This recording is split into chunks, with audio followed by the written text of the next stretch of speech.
بسم الله الرحمن الرحيم. عن أم سلمة رضي الله تعالى عنها قالت قال رسول الله صلى الله تعالى عليه وسلم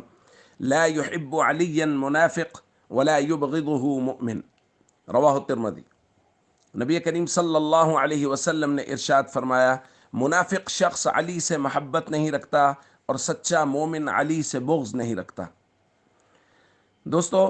سیدنا علی المرتضیٰ رضی اللہ تعالیٰ عنہ کے بے شمار فضائل کتب احادیث میں وارد ہوئے، اور اس سے بڑی اور کیا بات ہو سکتی ہے کہ نبی کریم صلی اللہ علیہ وسلم نے ان کی محبت کو ایمان کی علامت قرار دیا ہے،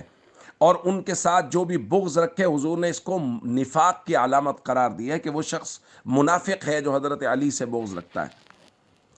دوستو، یہ بات تو طے ہے کہ حضرت علی رضی اللہ تعالیٰ عنہ کا نام سن کے، ان کے فضائل سن کے ایک مومن کا دل خوش ہو جاتا ہے، شاد ہو جاتا ہے مومن کا دل جب حضرت علی رضی اللہ تعالیٰ عنہ کا نام اور ان کے فضائل بیان کیے جاتے ہیں۔ لیکن یہاں ایک بات میں ضرور درخواست کرنا چاہوں گا، بعض لوگ حضرت علی رضی اللہ تعالیٰ عنہ کے فضائل کا تذکرہ اس طرح کرتے ہیں اور ایسے فضائل بیان کرنے کی کوشش کرتے ہیں جو اللہ کے نبی صلی اللہ علیہ وسلم نے بیان نہیں فرمائے، کہ ان کے فضائل بیان کرتے کرتے ان کو انبیاء سے افضل قرار دے دیا، نبی پاک صلی اللہ علیہ وسلم سے ان کا رتبہ بڑھانے کی کوشش کر دی، اور بسا اوقات تو بعض لوگ ایسے فضائل بیان کرنے کی کوشش کرتے ہیں حضرت علی رضی اللہ تعالیٰ عنہ کے کہ ان کو اللہ کے برابر درجہ الوہیت میں پہنچانے کی کوشش کرتے ہیں۔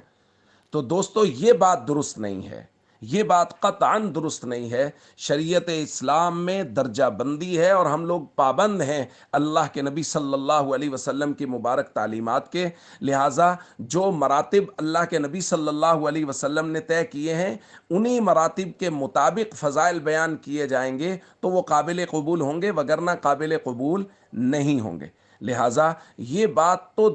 گانٹھ باندھ لیجئے کہ حضرت علی رضی اللہ تعالیٰ عنہ کی محبت وہ ایمان کی علامت ہے اور ان کا بغض وہ نفاق کی علامت ہے۔ لہذا ہمیشہ سچے دل سے حضرت علی رضی اللہ تعالیٰ عنہ سے محبت کیجئے، اور جب آپ کا نام آئے تو ہمارا چہرہ مسکرائے، ہمارا دل خوش ہو جائے کہ نبی کریم صلی اللہ علیہ وسلم کے بھائی کا تذکرہ ہوا، نبی کریم صلی اللہ علیہ وسلم کے محبوب کا تذکرہ ہوا، اور سب سے بڑی بات نبی کریم صلی اللہ علیہ وسلم کے مبارک صحابی کا تذکرہ ہوا۔ والسلام علیکم ورحمۃ اللہ وبرکاتہ۔